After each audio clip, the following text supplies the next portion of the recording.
महाराज जी, हम मांस नहीं खाते, पर हमारे कोई मित्र हो, हम उनको अगर सलाह देते हैं कि ये नहीं खाना चाहिए, महाराज जी ने हमको समझाया, इनमें भी दया धर्म कीजिए, तो वो कहते हैं कि अगर हम इनको छोड़ देंगे तो सृष्टि में जो है जीव जंतु ही भर जाएंगे, इंसान कहाँ नहीं, रहेंगे, ऐसा इनका नहीं। भक्षण। नहीं, उनको सृष्टि विनाश करने का मालिक नहीं बनाया, सृष्टि का लय करने वाले भगवान शंकर है, तो उनके लिए नरक भी बना है, उनके लिए विपत्ति भी बनी है। अगर आप पापाचरण करते हैं तो इसी जन्म में तुमको पता चल जाएगा कि तुम्हारा परिणाम क्या होगा। ऐसा आज तक कोई पापी नहीं देखा कि ऐसे करके गया हो मृत्यु लेख से।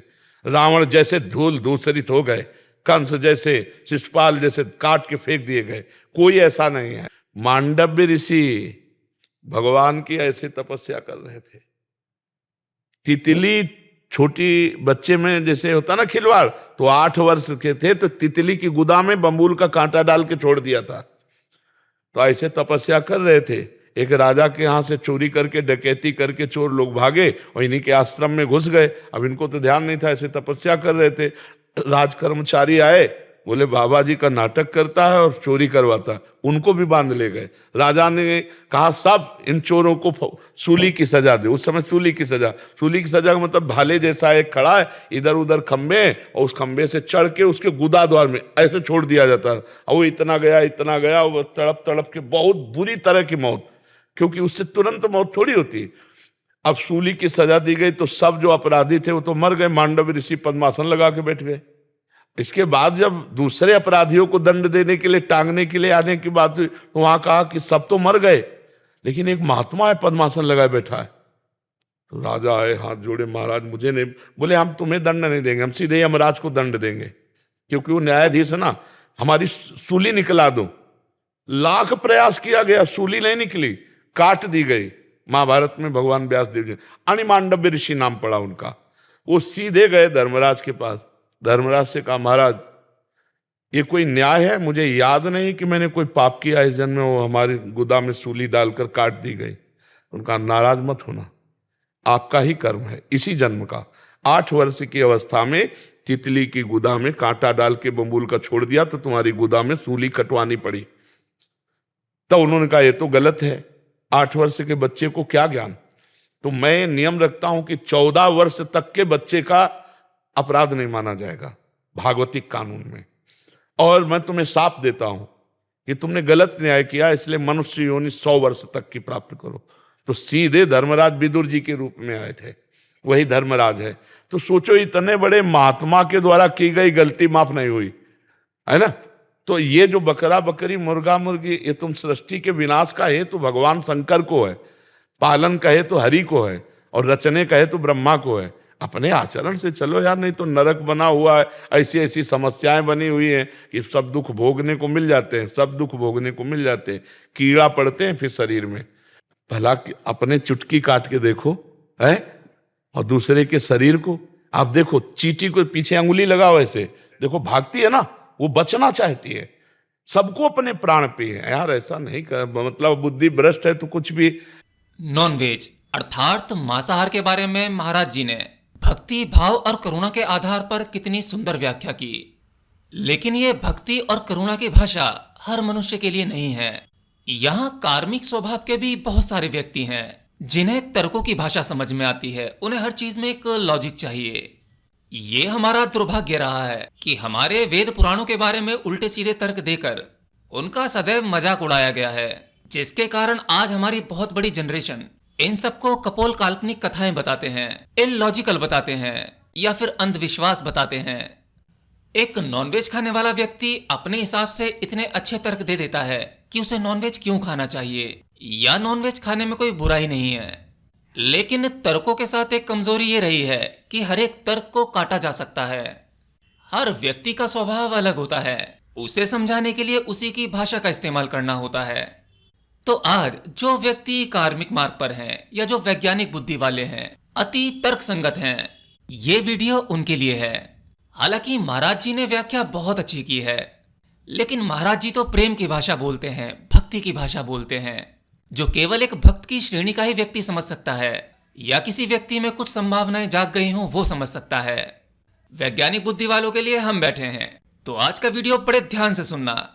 पहले उन लोगों के तर्क को ले लेते हैं जो अक्सर कहते हैं कि अगर जो जानवरों को मारकर खाया नहीं जाएगा तो ये पृथ्वी पर एक दिन इतने अधिक हो जाएंगे कि मनुष्य के रहने के लिए जगह नहीं मिलेगी। ये तर्क बिल्कुल बेतुका है, इसका कोई आधार नहीं है। ये बातें तो ऐसी कर रहे हैं जैसे कि इन्होंने मनुष्य जाति का ठेका ले रखा है। केवल मनुष्य जाति की भलाई के लिए ही ये जानवरों को मार मार के खा जाते हैं। सृष्टि बनाने वाले ने सृष्टि ऐसी बनाई है कि यहाँ हर एक प्रकार की व्यवस्था की गई है, यहाँ सब कुछ बैलेंस किया जाता है। आप करने वाले कुछ हो ही नहीं, आपको प्रकृति के बैलेंस की इतनी समझ है ही नहीं। प्रकृति स्वयं जानती है कि उसे कैसे सब कुछ व्यवस्थित रखना है। आप प्रकृति में छेड़खानी करके उसको खराब जरूर कर सकते हो, लेकिन वो फिर भी उसे बैलेंस कर लेती है। दूसरा सवाल ये आता है कि पहले के लोग, जब हम आदिवासी थे, तब हम केवल मांस खाकर ही जीते थे, इवन कच्चा मांस खाते थे। जब आग का आविष्कार हुआ तब हम मांस को पकाकर खाने लगे, हमने हथियारों का निर्माण किया। तो उस समय तो जीवित रहने के लिए हमारे पास में यही सोर्सेस थे, तब हमारी शुरुआत ही मांसाहार से हुई है। तो मांसाहार गलत कैसे हो सकता है? देखिए, पृथ्वी पर केवल मनुष्य ही एक ऐसा प्राणी है जिसने सबसे अधिक विकास किया है। मनुष्य योनि को यूं ही श्रेष्ठ नहीं बताया जाता।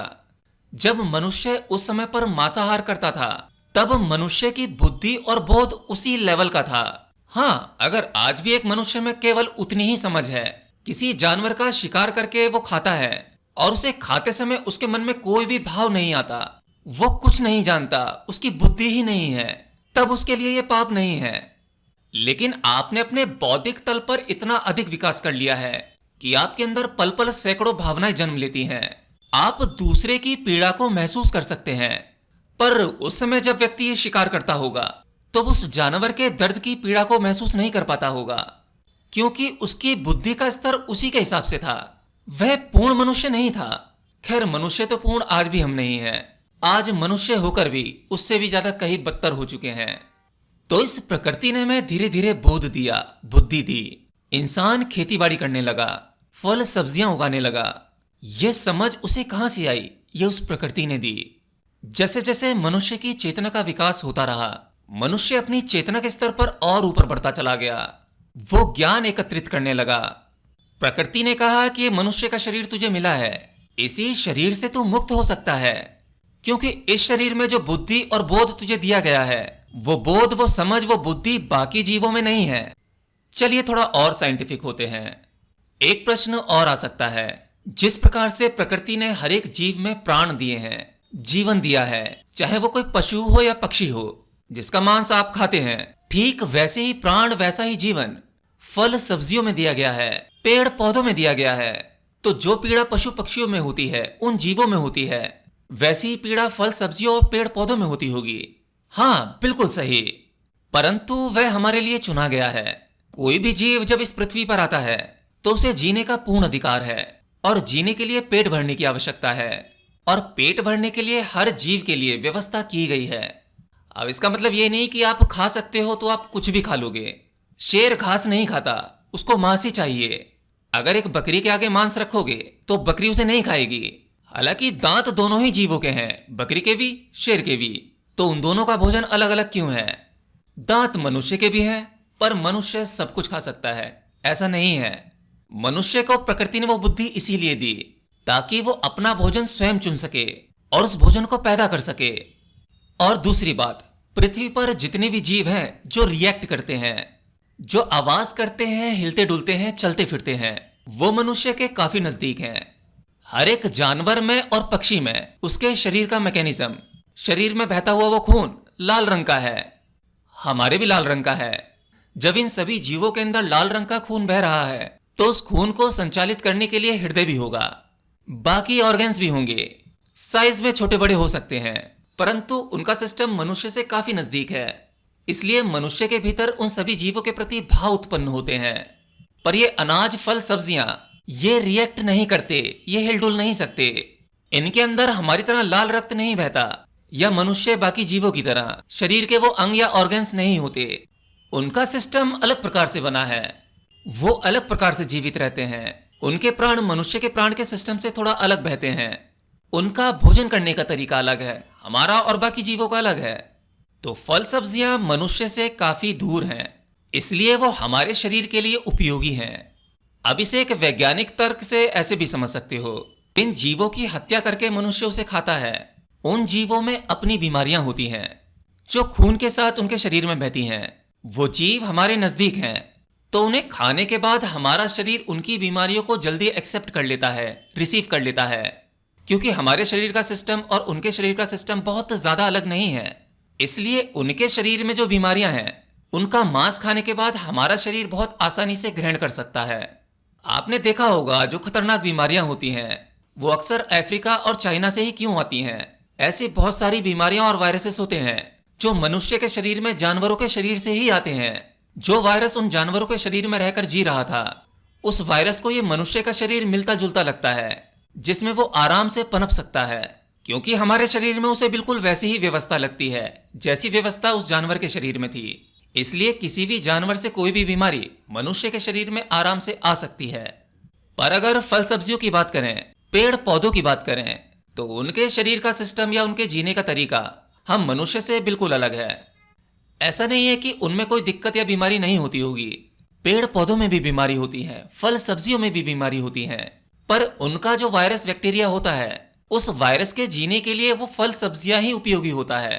जब हम फल सब्जियों को खाते हैं वो हमारे शरीर के अंदर जाती हैं।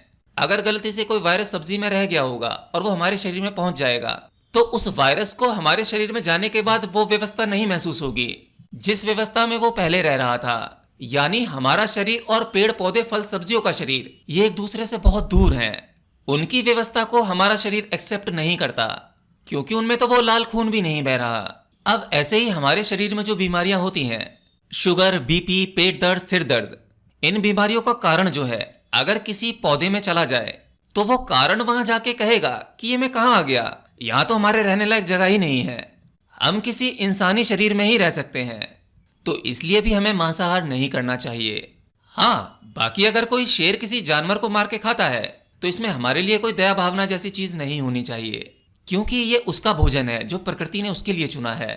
और शेर को इस हत्या का पाप भी नहीं लगता, क्योंकि वहां कर्ता मौजूद नहीं है। शेर किसी को मारता है तो सिर्फ भोजन करने के लिए, वो केवल अपने खाने की व्यवस्था करता है।